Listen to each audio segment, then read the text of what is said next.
आप देख रहे हैं श्री हरि कृपा आश्रम चैनल। संस्थापक स्वामी श्री हरि चैतन्य पुरी जी महाराज।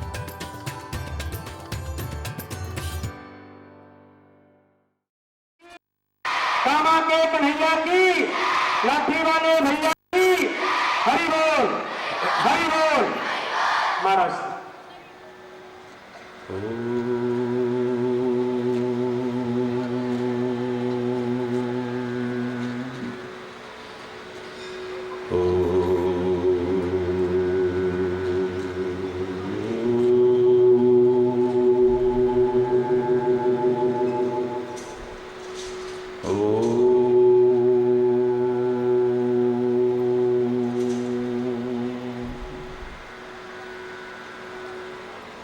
सहना भवतु सहनौ भुनक्तु सह वीर्यं करवावहै तेजस्विनावधीतमस्तु मा विद्विषावहै। ओम शांति शांति शांति। प्रार्थना करें। आप लोग सब मेरे साथ मिल करके, एक बार मैं बोलूं, एक बार आप बोलेंगे। असतो मा सद्गमय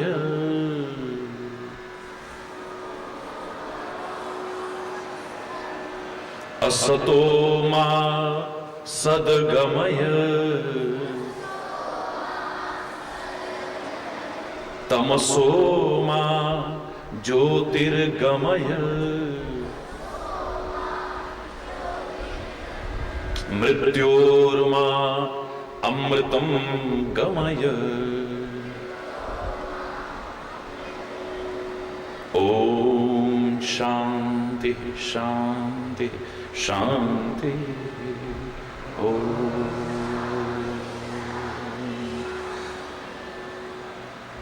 अज्ञान के अंधेरों से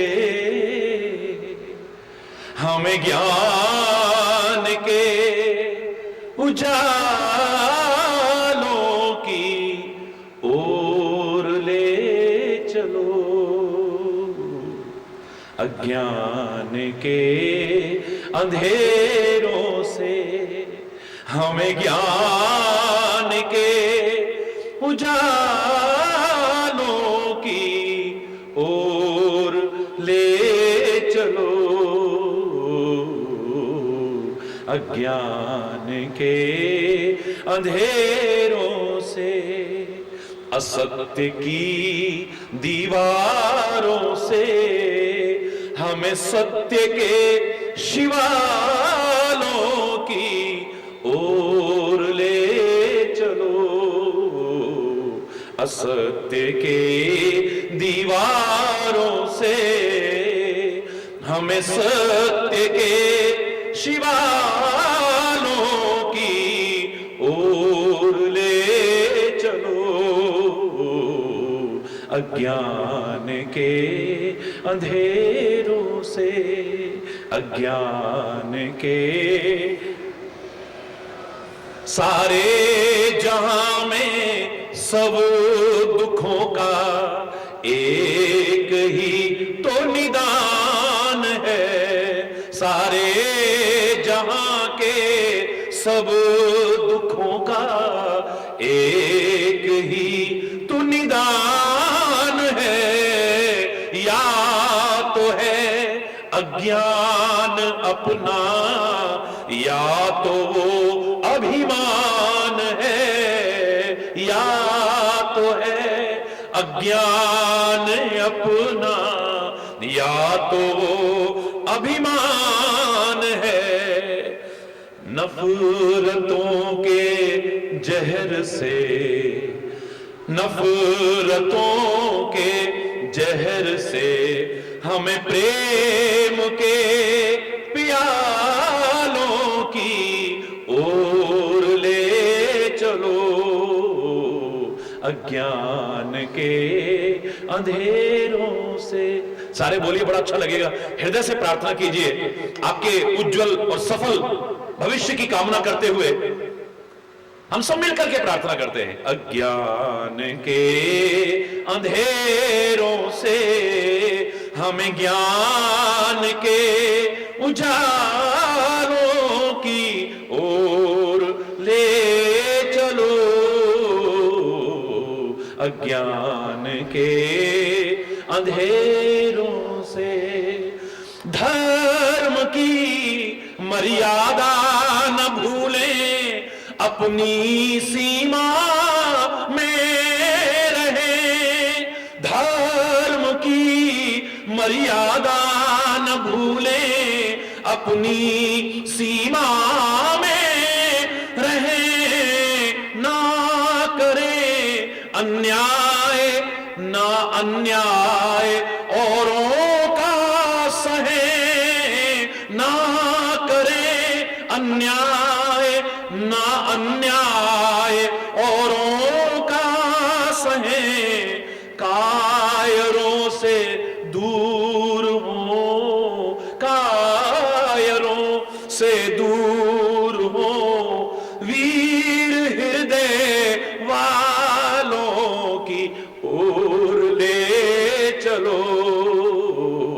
अज्ञान के अंधेरों से हमें ज्ञान के उजालों की ओर ले चलो। अज्ञान के अंधेरों से, अज्ञान के अंधेरों से, अज्ञान के अंधेरों से।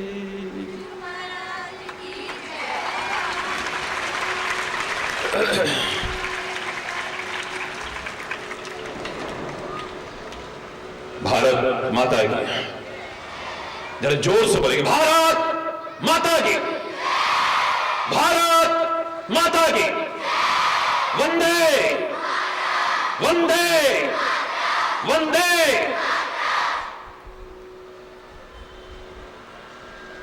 विद्यालय विद्या का घर,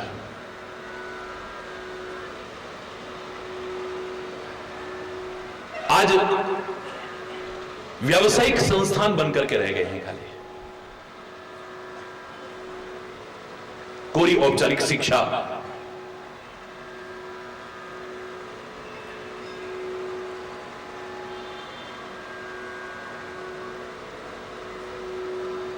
संस्कार विहीन, योग्यता विहीन कोई वो डिग्रियां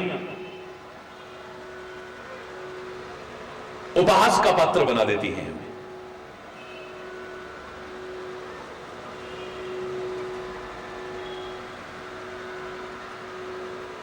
शिक्षा का जो मूल उद्देश्य है वो हमें सुसंस्कारित करके अपने लिए, अपने परिवार के लिए, अपने राष्ट्र के लिए और समाज के लिए उपयोगी बनाना है। अंतरात्मा में झांक के देखें, क्या इस उद्देश्य को हम पूर्ण कर पा रहे हैं? विद्या की परिभाषा जो हमारे शास्त्रों ने दी थी क्या थी? सा विद्या या विमुक्त। विद्या वो है जो हमें मुक्त कर दे। काहे से मुक्त कर दे? जीवन से नहीं, प्यार से नहीं, सद्भावनाओं से नहीं, सौहार्द से नहीं, मेलजोल से नहीं, सुलूक से नहीं, संस्कारों से नहीं। जो मुक्त कर दे हमें अज्ञानता से, अंधविश्वासों से, रूढ़िवादिताओं से, कुरीतियों से, मतभेदों से, घृणा से, वैमनस्यता से, द्वेष से, वो विद्या कहलाने लायक है। जो मुक्त कर दे हमें, नैतिकता भरे हमारे अंदर कूट कूट करके, मानवता भरे हमारे अंदर कूट कूट करके, सच्ची इंसानियत भरे हमारे अंदर कूट कूट करके, राष्ट्रीयता हमारे अंदर कूट कूट करके भरे, जो नैतिकता, चारित्रिक बल हमारे अंदर कूट कूट करके जो भरे। क्या यह स्वरूप नजर आ रहा है?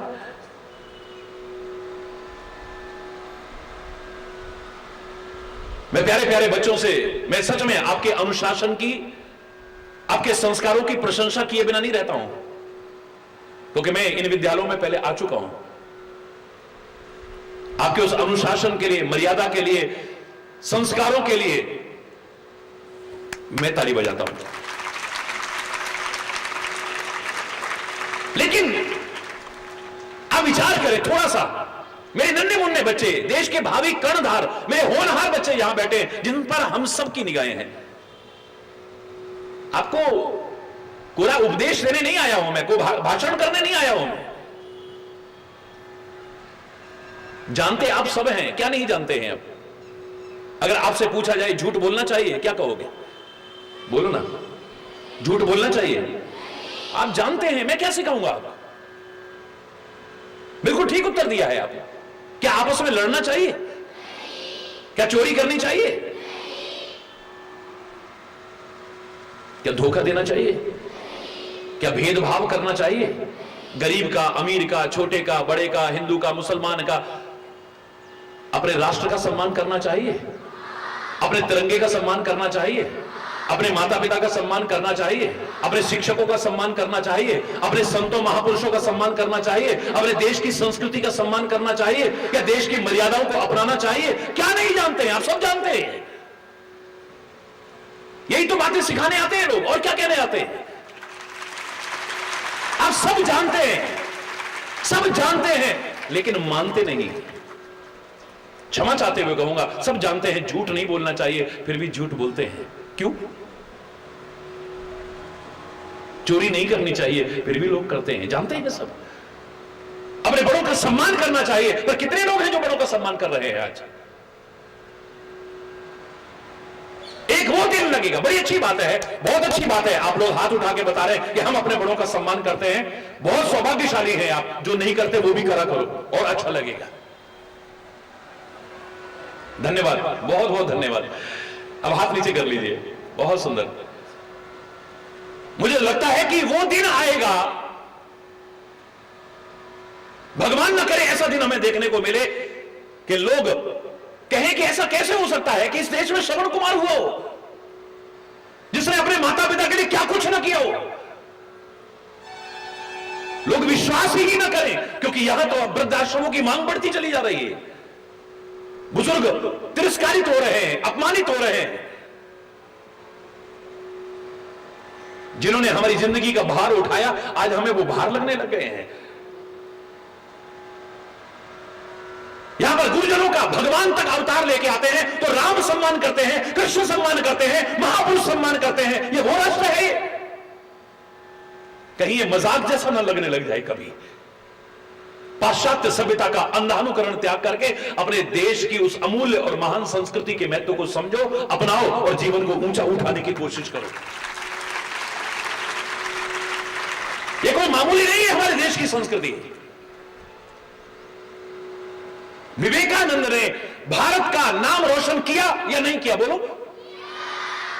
आप जानते हैं कौन से देश में उन्होंने अपने ज्ञान का डंका बजाया था? बोलो, नाम बताओ जगह। वेरी गुड, शिकागो में। धर्म सम्मेलन में जब वो बोले, वो जो सम्मान वहां पर मिला था, अब वो किसका सम्मान था? विवेकानंद का? मुझे नहीं लगता है। विवेकानंद का तो ज्ञान किसी ने सुना ही नहीं था अभी। पहली बात तो वो आमंत्रित नहीं थे। मैं तो स्वामी विवेकानंद का खुद प्रशंसक हूं, उनकी बात को और आगे बढ़ाता हूं।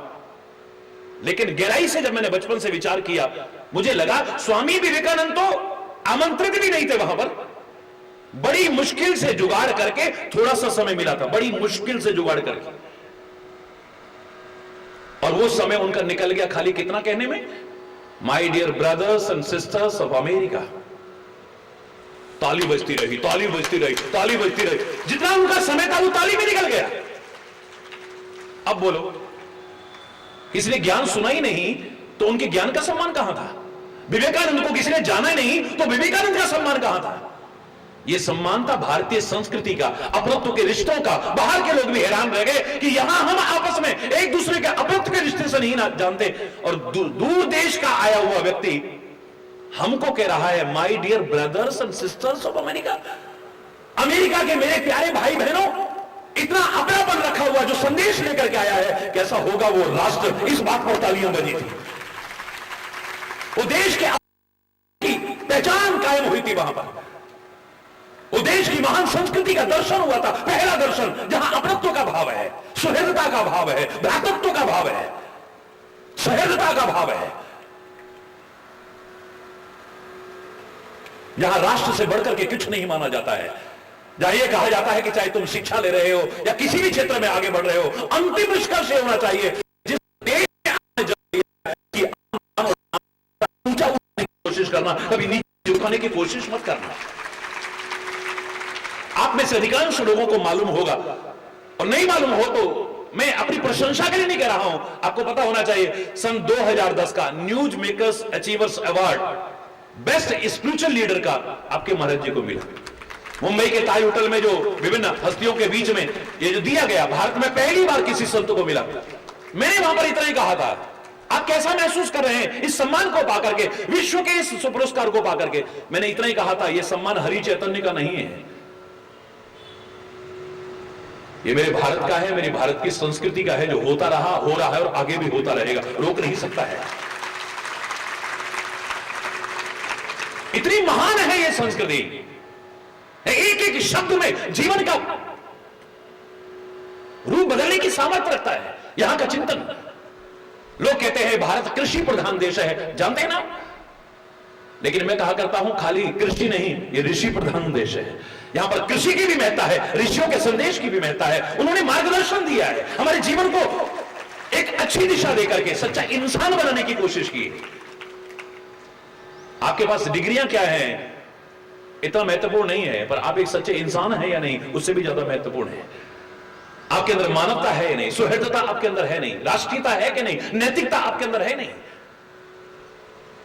आज की शिक्षा के व्यवसायीकरण को देख करके ये कहने को मजबूर, इसे शिक्षा कहेंगे आप, जिसने मां बाप का सम्मान करना भुला दिया, अपने वतन की संस्कृति का पालन करना भुला दिया, अपने तीर्थों का, अपने वेदों का, अपने पुराणों का, अपने ग्रंथों का, महापुरुषों की वाणियों का सम्मान करना भुला दिया, नैतिकता भुला दी, जिसने चारित्रिक बल का उत्थान करना भुला दिया, उसे आप शिक्षा कहेंगे? मुझे खुशी है कम से कम ये विद्यालय तो भारतीयता के संस्कारों को आपके अंदर डालने की पूरी कोशिश कर रहे हैं, आपको ओतप्रोत करने की कोशिश कर रहे हैं, मुझे खुशी है इस बात।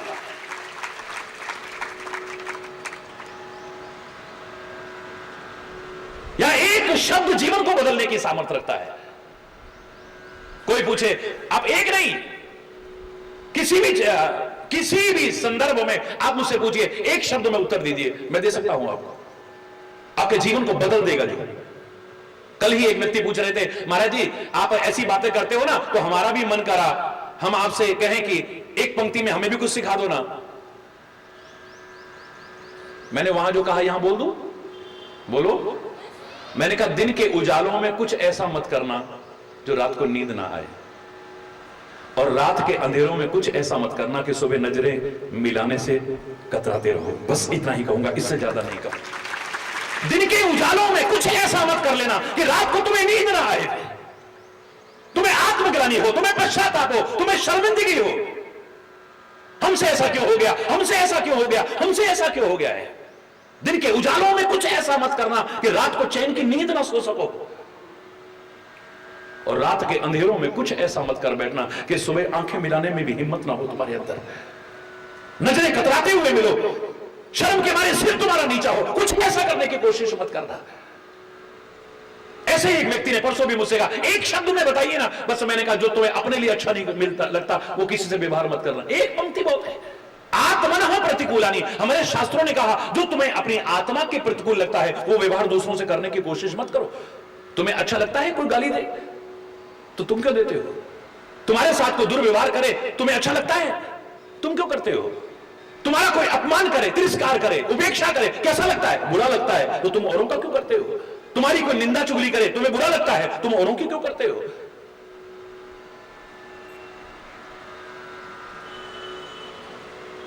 भगवान करे तुम्हारी लंबी उम्र हो, तुम बुजुर्ग हो जाओ, और तब तुम्हारी औलादें तुम्हारा अपमान करें, तिरस्कार करें, उपेक्षा करें, सेवा ना करें, कैसा लगेगा? बोलो ना। तो तुम्हारे बुजुर्गों को कैसा लगता होगा जब तुम उनका तिरस्कार करते हो, उपेक्षा करते हो, निरादर करते हो, सेवा नहीं करते हो? तो हमारी बेटी को कोई ससुराल में सताए कैसा लगता है? बोलो ना। बुरा लगता है। हमारे घर में जो किसी की बेटी आई है, हम उसे सताएंगे, उसके मां बाप को कैसा लगेगा? बोलो ना, बुरा लगेगा।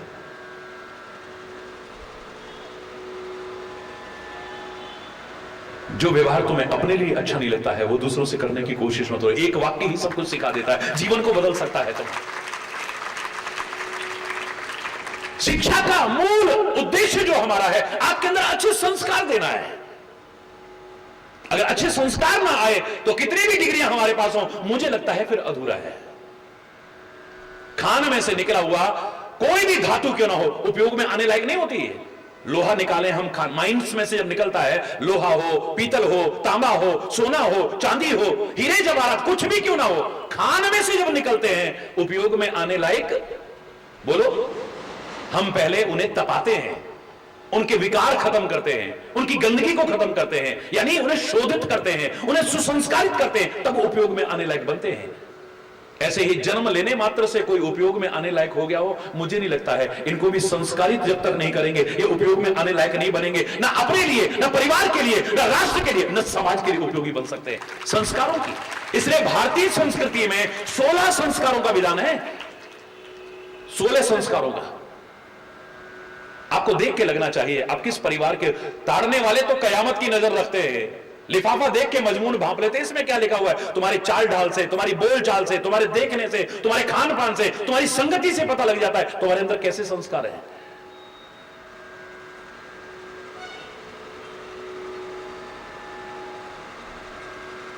संस्कार देने का जो विधान है भारतीय संस्कृति में, हमारे जन्म से पहले संस्कार होते हैं, हमारे जन्म के समय संस्कार होते हैं। हमें पहली बार स्नान संस्कार पूर्वक कराया जाता है, हमारा अन्नप्राशन संस्कार होता है, भोजन भी हम संस्कार पूर्वक करना शुरू करते हैं, हमारा यज्ञोपवीत संस्कार होता है, उपनयन संस्कार जिसे कहते हैं, शिक्षा भी हम संस्कार पूर्वक ग्रहण। पहले तो पूजन होता था बाकायदा, तब बच्चा स्कूल में पढ़ने के लिए जाता था, बाकायदा पूजन होता था, संस्कार होता था विद्या अध्ययन के लिए। विवाह संस्कार होता है, यहां तक कि व्यक्ति इस दुनिया से चला जाए, ये नहीं कहते इसे जला दो, गाड़ दो, ये इसका संस्कार किया जाता है। या तो संस्कारों की ही महत्ता है, कदम कदम पर संस्कारों की महत्ता है। और संस्कार जब दृढ़ता से हमारे अंदर आ जाते हैं, हम चाहे कितने भी बड़े हो जाएं, जिंदगी भर हमारे अंदर नजर आएंगे, वो जिंदगी भर नजर, क्योंकि ये कच्ची मिट्टी है, अब इसे जैसा ढाल दोगे ये आगे तक चलेंगे। ये इनके अंदर प्यार के, सौहार्द के, सद्भाव के अगर आपने कूट कूट करके भर दिए संस्कार, ये जीवन पर्यंत समाज में स्पष्ट नजर भी आएंगे और लाभदायक सिद्ध होंगे। स्वामी रामतीर्थ गए एक बार, सारे विश्व के भ्रमण पर गए। स्वामी रामतीर्थ का नाम सुना है आप लोगों ने? नहीं सुना। क्रिकेटर्स के नाम तो सुने होंगे। हरी बोल, जरा जोर से बोलो ना, जरा और जोर से बोलो ना। क्रिकेटर्स के नाम तो सुने होंगे ना सबके, जोर से बोलो भाई। अच्छा, और सीरियल्स में जो काम करते हैं उनके भी नाम जानते होंगे, सच्ची सच्ची बोलो।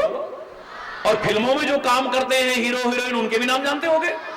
अमर शहीदों के नाम जानते हो क्या? राम प्रसाद बिस्मिल कौन थे बताओ? हरी बोल, बोलो ना। अब्दुल हमीद का नाम जानते हो? नहीं जानते। जो जानता है वो खड़ा होकर बताए, अब्दुल हमीद के बारे में कौन जानता है? हरी बोल।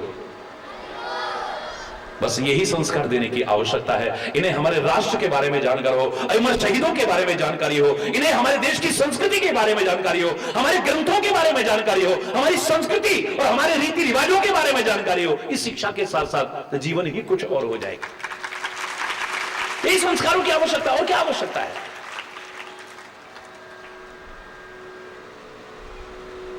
स्वामी रामतीर्थ जिन्होंने वेदांत का डंका सारी दुनिया में बजाया, भारत की शान है, जो गौरव है जो भारत के, वो एक बार विश्व भ्रमण पर गए और सारी दुनिया के देशों में जब जा रहे थे, बाहर खान पान अच्छा नहीं है, हिंदुस्तान जैसा हर कोई नहीं है, इसलिए हम कह सकते हैं सारे जहां से अच्छा।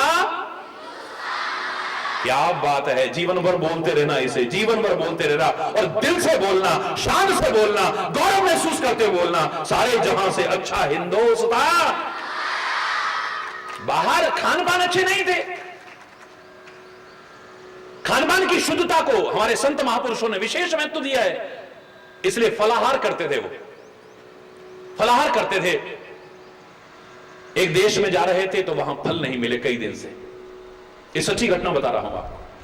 कई दिन से उनको फल नहीं मिले, और जब फल नहीं मिले, शरीर है, भूख तो लगना स्वाभाविक है, चाहे वो संत हो चाहे महापुरुष हो। फर्क कितना है कि आप शरीर के लिए, आप खाने के लिए शरीर को समझते हो, वो शरीर के लिए भोजन समझते हैं। जितना शरीर को आवश्यक है बस उतना ही लेते हैं। शरीर रक्षा मात्र उद्देश्य है, स्वाद लेना नहीं, पेट भरना नहीं उनका उद्देश्य। लेकिन जितनी आवश्यकता है कई दिन से नहीं मिला तो भूख लगना स्वाभाविक था। ट्रेन में सफर कर रहे थे, एक जगह पर ट्रेन रुकी, प्लेटफॉर्म पर बाहर निकले, चारों तरफ घूम करके देखा, पूरे प्लेटफॉर्म पर फल नहीं मिले कहीं पर भी। निराश होकर के स्वामी रामतीर्थ आकर के अपनी सीट पर बैठ गए, और सीट पर बैठे हुए उनके मुंह से निकल गया जोर से, लगता है इस देश में फलों का अकाल है, लगता है इस देश में फलों का अकाल है। अभी ट्रेन वहां से चली नहीं, 5 मिनट से भी कम समय में एक नवयुवक फलों का टोकरा लेकर के आया। स्वामी जी इसको एक्सेप्ट कीजिए। स्वामी जी ने देखा फलों का टोकरा, अरे वाह, अंदर से थैली निकाली, उसमें से पैसे निकालने लगे, देने लगे। कितने के हैं नवयुवक? मैं कोई फल बेचने वाला नहीं हूं, मैं पैसे के लिए फल देने नहीं आया हूं आपको। आपको ये फल मेरी तरफ से उपहार में स्वीकार करने पड़ेंगे। स्वामी रामतीर्थ कहते हैं मेरे देश के सन्यासी को भिखारी नहीं है जो ऐसे ही स्वीकार, अगर तुम कीमत स्वीकार नहीं करोगे तो मैं तुम्हारे फल स्वीकार नहीं करूंगा। आज संत भिखारी बन गए होंगे, आज के तथाकथित संत भिखारी बन गए होंगे, लेकिन मेरे राष्ट्र का संत तो दुनिया को देने वाला है, उनसे क्या लेगा वो? उसके आगे तो राजा महाराजा भी झोली फैलाते हैं। दाता है वो, भिखारी नहीं। नहीं नवयुवक, तुम अगर कीमत स्वीकार नहीं करोगे मैं तुम्हारे फल स्वीकार नहीं करूंगा। स्वामी जी आपको फल तो लेने ही पड़ेंगे, तो बेटे जी आपको पैसे लेने ही पड़ेंगे। बोले मैं पैसे नहीं लूंगा, वो बोले मैं फल नहीं लूंगा। आखिर में जब बहस बहुत देर होने लगी, ट्रेन का चलने का समय करीब आ गया, तो वो कहता है स्वामी जी आप ये फल ले लीजिए प्लीज, अगर आप देना ही चाहते हैं तो पैसे मत दीजिए, एक वचन दे जाइए, बदले में एक वचन दे जाइए। वचन? फलों की कीमत के रूप में एक वचन? क्या वचन चाहते हो तुम? बोले एक वचन दे जाना स्वामी जी, आप अपने देश में चाहे वापस जाओ या किसी और देश में जाओ, वहां जाकर के ये मत कहना कि इस देश में फलों का अकाल है, मेरे देश का नाम कभी बदनाम मत करना, बस इतना वचन दे जाओ। मैंने अभी आपके मुंह से सुना था, लगता है इस देश में फलों का अकाल है, इसलिए मैं तुरंत फल लेकर के आया, मेरे देश का नाम कहीं बदनाम ना हो जाए। ये स्वामी अपने देश में जाकर के या दुनिया के किसी देश में जाकर के मेरे देश का नाम बदनाम ना कर दे कहीं। स्वामी रामतीर्थ की आंखों में आंसू भरा है, कहने लगे काश मेरे हिंदुस्तान के एक एक बच्चे के अंदर भी यह भावना आ जाए कि उसकी किसी हरकत से, उसकी किसी क्रिया से, उसकी किसी चेष्टा से, उसके किसी व्यवहार से इस देश को कलंक ना लग जाए, देश का नाम बदनाम ना हो जाए, मेरे हिंदुस्तान का नक्शा ही कुछ और हो जाएगा। स्वामी जी बोले अब मुझे कहीं नहीं जाना, अब तो हिंदुस्तान के गांव गांव में मुझे घूमना है, इनको बताना है मेरे प्यारे बच्चों कुछ ऐसा मत कर बैठना जिससे इस वतन को कहीं धब्बा लग जाए। राष्ट्र है तो हम हैं, राष्ट्र धर्म से बड़ा और कोई धर्म नहीं हो सकता है मेरे प्यारे बच्चों। जिस देश में हम रहते हैं, जहां का खाते हैं, जहां का पीते हैं, उस वतन के लिए अगर हम काम ना आ सके तो बेकार है। नन्हे नन्हे उधम सिंह को देखो आप, कितनी छोटी सी उम्र थी, इस वतन के लिए शहीद हो गया, छोटी सी उम्र में। क्या राष्ट्र के लिए जज्बा था? उस समय के शहीद कहा करते थे मर के भी न जाएगी मेरे दिल से वतन की उल्फत, मेरी मिट्टी से भी खुशबू वतन आएगी, मेरी मिट्टी से भी वतन की उल्फत की खुशबू आएगी, प्यार की खुशबू आएगी। मैं मर भी जाऊंगा तो भी भारत मां की जय जयकार निकलेगी यहां से। भगत सिंह कितनी सी उम्र का था, तब से अपने वतन के लिए सोचने लग गया था। उधम सिंह कितनी छोटी उम्र का था, अपने वतन के लिए सोचने लग गया था। मैं तो छोटी अवस्था में एक मैगजीन पढ़ रहा था। मेरे प्यारे बच्चों, अपने वतन के लिए कितना भाव होना चाहिए जरा सा सुनना आप। बहुत कुछ बोलता हूं, टेलीविजन पर भी लोग सुनते हैं, सारा दिन किसी न किसी चैनल पर आता रहता है, विश्व के करोड़ों करोड़ों लोग सुनते हैं और रोज सुनते हैं, लेकिन आज पता नहीं मेरे दिल से क्यों ये आवाज निकल रही है। मैंने बचपन में एक उदाहरण सुना था। एक स्कूल में एक संत गए, जाकर के उन्होंने पूछा उस स्कूल में एक बच्चे से, खड़े हो जाओ। बच्चा खड़ा हो गया।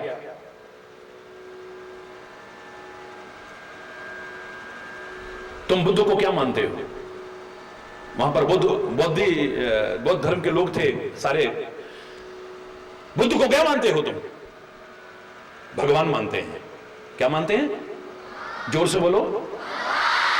बच्चों से पूछा तुम बुद्ध को क्या मानते हो? बच्चे कहते हम उनको भगवान मानते हैं। बुद्ध के इशारे पर तुम क्या कर सकते हो? बोल के उनके एक इशारे पर गर्दन भी काट करके उनके चरणों में चढ़ाने को तैयार हो जाएंगे। बुद्ध को क्या मानते हो? बोले भगवान मानते हैं। बुद्ध के कहने पर क्या कर सकते हो? बोले कि उनके एक इशारे पर गर्दन भी काट के उनके चरणों में चढ़ा सकते हैं। और अगर वो बुद्ध तुम्हें पता लगे कि राष्ट्रद्रोह कर रहा है, बोले उसकी गर्दन काट भी सकते हैं। फिर ये है राष्ट्र की भक्ति। उस छोटे से बच्चे का ये इंटरव्यू सारे विश्व को झकझोर गया। हमारे राष्ट्र से बढ़कर के कुछ नहीं हो सकता है, हमारे तिरंगे से बढ़कर के कुछ नहीं हो सकता है, हमारे राष्ट्र के संस्कृति से बढ़कर के कुछ भी नहीं हो सकता है। इसकी आन बान और शान के लिए तो कुर्बान भी होना पड़े। लोग हंसते हंसते कुर्बान हुए। यहां पर खाली 15 अगस्त हो तो हम शहीदों की चर्चा कर लें, 26 जनवरी हो तो शहीदों की चर्चा कर लें, शहीद दिवस हो तो खाली शहीदों की चर्चा कर लें, खाली विजय दिवस मनाया जा रहा हो तो शहीदों की चर्चा कर लें। अधूरा है। चंद्रशेखर ने यह किया, राम प्रसाद बिस्मिल ने यह किया, भगत सिंह ने यह किया, सुखदेव ने यह किया, राजगुरु ने यह किया, महात्मा गांधी ने यह किया। पर हम क्या कर रहे हैं? हम क्या कर रहे हैं? अभी यहां पर अगर राष्ट्रगान होने लग जाए, आप क्या करोगे? आप बोलिए, बोलिए। खड़े हो जाएंगे। वेरी गुड, बहुत अच्छे बेटा। राष्ट्रगान का, तिरंगे का सम्मान करना कई बार आश्चर्य होता है, लोगों को मालूम ही नहीं है ये चीज। हम लोगों ने अभियान चलाया था कि सिनेमा हॉलों में जब वो मध्यांतर होता था, मैंने सिनेमा नहीं देखा कभी। 11वीं कक्षा में एक देखा था, संपूर्ण रामायण। हरी बोलना। उसके बाद में फिल्म डिस्ट्रीब्यूशन का बिजनेस भी किया, एमकॉम करते करते। उसके बावजूद कभी नहीं देखी। हरी बोलना। लेकिन हमने वो अभियान चलाया था उस समय। मध्यांतर में राष्ट्रगान चलाया जाता था और लोग मूंगफली खा रहे हैं, पॉपकॉर्न खा रहे हैं, आपस में बकवास कर रहे हैं। ये इसका तिरस्कार मत करिए, इसका अपमान मत करिए। जापान में कहते हैं एक चोर का मुकदमा तो कचहरी में आया, जज ने पूछा तुमने चोरी की? बोले हां साहब। मैंने सुना है कि यह बड़ा विलक्षण मुकदमा है जो प्रस्तुत किया गया है उसके हिसाब से कि तुम्हारे सामने सामने घर के लोग जाग गए थे चोरी करते हुए। जी सर। उन्होंने तुमको देख लिया था। जी सर। तुम भागे क्यों नहीं? तुम्हारे सामने वो पुलिस को फोन कर रहे थे ना? बोले जी सर। इतनी देर लग गई कि पुलिस भी वहां पर आ गई और आके तुमको पकड़ लिया, तुम भागे क्यों नहीं? चोर कहता है सर मैं कैसे भाग सकता था, कहीं से मेरे कान में ना राष्ट्रगान की आवाज आ रही थी, इसलिए मैं वहीं पर खड़ा हो गया। एक चोर के मन में ऐसा आना, मैं कैसे चला जाता वहां से? हम सोचें अपने तिरंगे की, अपने देश की संस्कृति की, अपने देश की आन बान शान के लिए अगर हमें भी समर्पित होने का मौका मिले तो क्या अग्रिम पंक्ति में हम खड़े होंगे? झांकना अपने अंदर। मेरे शायद हरिचंदन से अगर पूछा जाए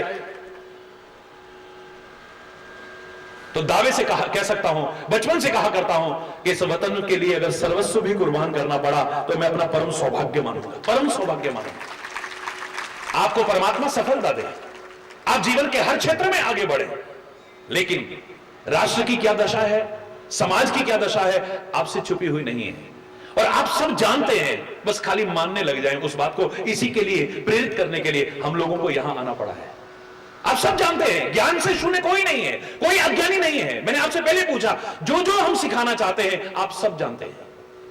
मन लगा के पढ़ना चाहिए। हम क्या सिखाएं? बेटा मन लगा के पढ़ा करो, तुम जानते हो। अच्छे अंक लाने चाहिए, योग्यता हासिल करनी चाहिए, हाँ सब जानते हैं। बस इसे जीवन में अपना लेना, जीवन धन्य धन्य हो जाएगा। बस इतना ही कह सकता हूं।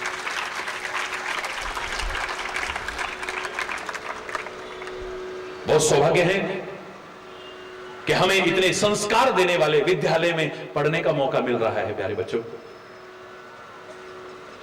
मैं कल वहां कह रहा था कि कन्या भ्रूण हत्या जैसा एक जघन्य अपराध, निंदनीय अपराध भारत में होना कितनी शर्मनाक है। यहां बेटियों की संख्या ज्यादा देख करके मैं बात कर रहा हूं। आपको अच्छा लगता है? पैदा होने से पहले ही कन्या को मार दिया जाए? बोलो। पुत्र को रत्न माना जाए और बेटी को कांच का टुकड़ा समझा जाए, उसका जन्म अभिशाप माना जाए, क्या आपके दिल को नहीं कचोटता है? क्या आपके दिल में पीड़ा नहीं होती इस बात की? बुरा लगता है ना? आज हमारी बेटियां किस क्षेत्र में आगे नहीं बढ़ रही हैं? कंधे से कंधा मिला करके कौन सा ऐसा मुकाम है जो हमारी बेटियों ने हासिल नहीं किया है? हर क्षेत्र में आगे बढ़ रही हैं। बेटियों से भी मैं इतना कहूंगा, जहां समाज को प्रेरित कर रहा हूं, बेटियों से भी कहूंगा, कुछ ऐसा मत कर बैठना जिससे कि लोगों को लगे ऐसी क्यों पैदा हुई होगी हमारे घर में।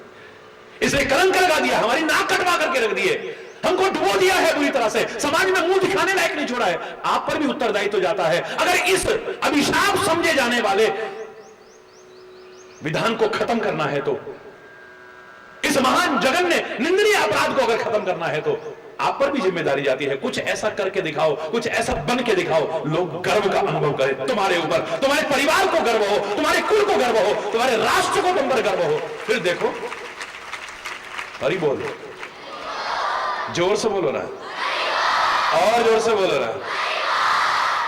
परमात्मा करे आप सब लोग बहुत जीवन में आगे बढ़े, बस व्यावहारिकता हमारे अंदर आनी चाहिए। और व्यवहार में मैंने एक पंक्ति कही, जो तुम्हें अपने लिए अच्छा नहीं लगता है ना, वो कभी भी औरों के साथ करने की कोशिश मत करना। मैंने खुद जीवन में इस उदाहरण को देखा। पूरे भारत की मैंने पैदल यात्रा की, उस समय हिमालय की भी यात्रा की, बहुत ऊंचाइयों तक ईश्वर की कृपा से गए। एक जगह पर बहुत ऊंचाई पर हम चढ़ रहे थे, सामने घाटी में जब पहुंचे हम, और वहां से सीधी चढ़ाई शुरू होनी थी। सारे साथ के लोगों ने कहा, महाराज जी प्लीज थोड़ी देर बैठ जाओ, बिल्कुल सीधी चढ़ाई है यहां से। साथ में सबकी भावनाओं की कदर करनी चाहिए। मैंने कहा हाँ हाँ बैठो, थोड़ी देर बैठे। थोड़ा थोड़ा पानी सबने पिया, पानी पीने के बाद थोड़ा थोड़ा प्रसाद वितरण हुआ, सबने प्रसाद लिया। तो मैंने कहा अब चले? नहीं नहीं महाराज जी, पहले असली प्रसाद दो ना थोड़ा। है? असली और नकली यानी ये प्रसाद जो अभी मिला था आपने खा लिया ना? बोले ये तो महाराज जी सब हो जाएगा, हमें तो असली प्रसाद जो आपकी वाणी से सुनने को मिलता है वो देने की कोशिश करो आप। और दिन बड़ी अच्छी अच्छी बातें ईश्वर की कृपा से मैं सुनाया करता था। पता नहीं उस दिन मुझे क्या हुआ, मैंने कुछ नहीं कहा, बस जोर से बोला राम। क्या बोला? क्या बोला? क्या बोला? क्या बोला? पहाड़ में घाटी जहां होती है, चारों ओर से पहाड़ घिरे होते हैं, आपको अगर अंदाज हो वहां आवाज इको होती है, गूंजती है वहां आवाज।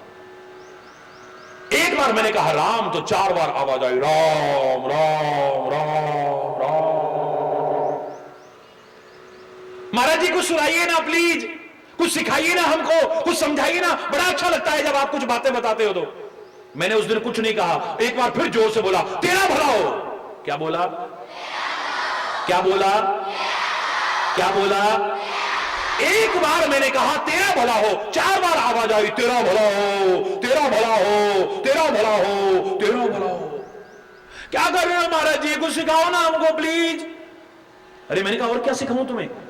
एक इंसान नहीं, बर्फ और पत्थर की चट्टानों से भी एक बार मैंने कहा तेरा भला हो, वो 4 बार कहती है तेरा भला हो, तेरा भला हो, तेरा भला हो। और एक इंसान तो क्या, बर्फ और पत्थर की चट्टानों से भी अगर मैंने एक बार कहा होता तेरा बुरा हो, ये कहती कभी भी ना ना तेरा तो भलाई हो, ना ना तेरा तो भलाई हो, ना ना तेरा तो, कहती कभी?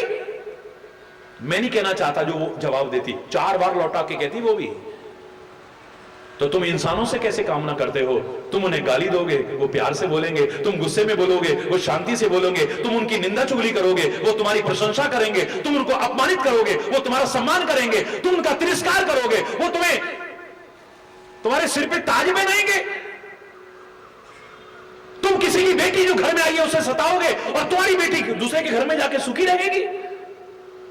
तुम बुजुर्ग हो जाओगे, तुम्हारा सम्मान होगा, सेवा होगी, और तुम अपने बुजुर्गों का निरादर करते रहना। एक बर्फ और पत्थर की चट्टान भी जैसा एक बार तुम कह रहे हो ना 4 बार लौटा के देती है। तो इंसानों से ये व्यवहार की कामना मत करना, मूर्खतापूर्ण कामना होगी। हर कोई हरि चेतन नहीं है, अगर तुम गाली भी दोगे तो भी तुम्हारे लिए भला करता हुआ जाएगा, भले के लिए सोचता जाएगा, भले के लिए प्रार्थना करता है। संत कर सकता है, महापुरुष कर सकता है, बाकी तो जैसा करोगे 4 बार लौटा के मिलेगा। इसलिए जो व्यवहार की कामना तुम अपने लिए औरों से नहीं करते हो, वे व्यवहार कभी दूसरों से करने की कोशिश, बोलो, करना चाहिए? कभी नहीं करना चाहिए। तुम चाहते हो प्यार, तुम चाहते हो सद्भाव, तुम चाहते हो शांति, तुम चाहते हो सम्मान, तो और भी तो चाहते हैं ना लोग। जो तुम चाहते हो वो और भी चाह सकते हैं, उनमें भागीदार मत बनना कभी भी। किसी के, आप अपने धर्म का सम्मान करना, पर दूसरे के धर्म का निरादर बोलो करना चाहिए कभी? नहीं करना चाहिए कभी भी। सब शांति से रहें इस प्यारे वतन में, पूरे समाज में प्रेम से रहें, सद्भाव से रहें, सौहार्द से रहें। आज ऐसी विषमता की स्थिति में जहां लोग हमें तोड़ने की, बांटने की घृणित साजिशें कर रहे हैं, वहां पर हम आपसी प्यार, एकता और सद्भाव को, सौहार्द को बनाए रखें और ये वतन निरंतर उन्नति के, प्रगति के पथ पर आगे बढ़ता रहे, विकास के पथ पर आगे बढ़ता रहे। विश्व शांति के अग्रदूत प्यारे भारतवर्ष में आज अशांति दुर्भाग्यपूर्ण है, चिंता का विषय है। यहां शांति हो और शांति का बिगुल सारी दुनिया में एक बार फिर इसी तरह से बज उठे। इस सब के लिए हम सबको प्रयास करना है और सब सहयोगी बनेंगे इसमें। आप पर तो निगाहें टिकी हैं, इन नन्हे मुन्ने बच्चे, आपने ही बड़े होकर के इस वतन की बागडोर संभाल ली है। आप में से पता नहीं कौन वैज्ञानिक बनेगा, कौन इंजीनियर बनेगा, कौन डॉक्टर बनेगा, कोई महान आविष्कारक बन सकता है, कोई अंतरिक्ष में कदम रख करके इस भारत के तिरंगे की आन बान शान को बढ़ा सकता है, कोई महान राजनेता बन करके भ्रष्टाचार को समाप्त कर सकता है। पता नहीं आप में क्या क्या प्रतिभाएं छुपी हुई हैं, उनको उजागर करें, आगे बढ़ाएं, हम सब मिल करके, और आप भी इस राष्ट्र के विकास में, शांति के साम्राज्य की स्थापना में अपना महत्वपूर्ण योगदान दे सकें। इसी कामना के साथ अगर कोई गलत शब्द निकला हो समय अभाव के कारण, उसके लिए क्षमा चाहता हुआ अपनी वाणी को विराम दूंगा। एक बार जोर से बोलेंगे भारत माता की, जरा हाथ ऊंचा उठा करके, भारत माता की, भारत माता की, वंदे वंदे वंदे। धन्यवाद, बहुत बहुत धन्यवाद। अगर आप चाहें तो दो पंक्तियां जो प्रारंभ में प्रार्थना की बोली थी उसे मेरे साथ बोलेंगे। अज्ञान के अंधेरों से हमें ज्ञान के उजालों की ओर ले चलो, अज्ञान के अंधेरों से हमें ज्ञान के उजालों की ओर ले चलो, असत्य की दीवारों से हमें सत्य के शिवालों की ओर ले चलो, अज्ञान के अंधेरों से, अज्ञान के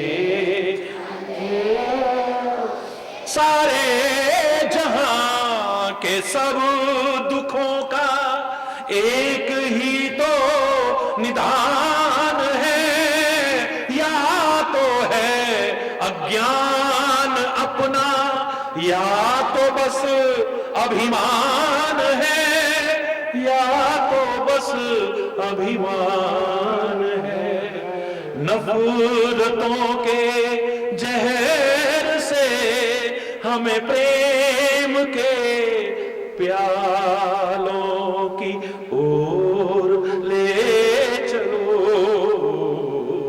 अज्ञान के अंधेरों से हमें ज्ञान के उजालों की ओर, हर कोई बोलेगा, अज्ञान के अंधेरों से हमें ज्ञान, धर्म की मर्यादा न भूलें, अपनी सीमा में रहें, धर्म की मर्यादा न भूलें, अपनी सीमा,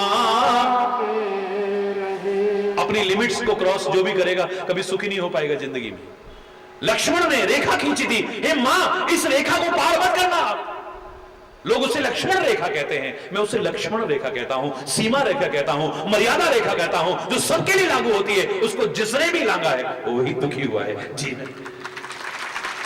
धर्म की मर्यादा न भूले, अपनी सीमा में रहे, धर्म की मर्यादा न भूले अपनी सीमा, ना करें अन्याय, ना अन्याय औरों का सहे, ना करें अन्याय, ना अन्याय औरों के सहे, कायरों से दूर हो, कायरों से हमें वीर हृदय वालों की ओर ले चलो,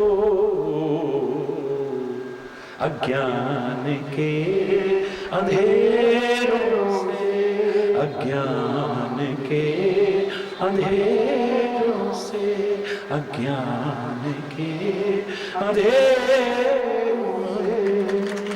हरि बोल, हरि बोल, हरि बोल, हरि बोल। कामा के कन्हैया की, लाठी वाले भैया की। हरि बोल, हरि बोल। धन्यवाद, बहुत बहुत धन्यवाद। मैं आप सबके, इस विद्यालय के, इस क्षेत्र के, अपने वतन के उज्जवल भविष्य की कामना करते हुए यही विराम दूंगा। धन्यवाद।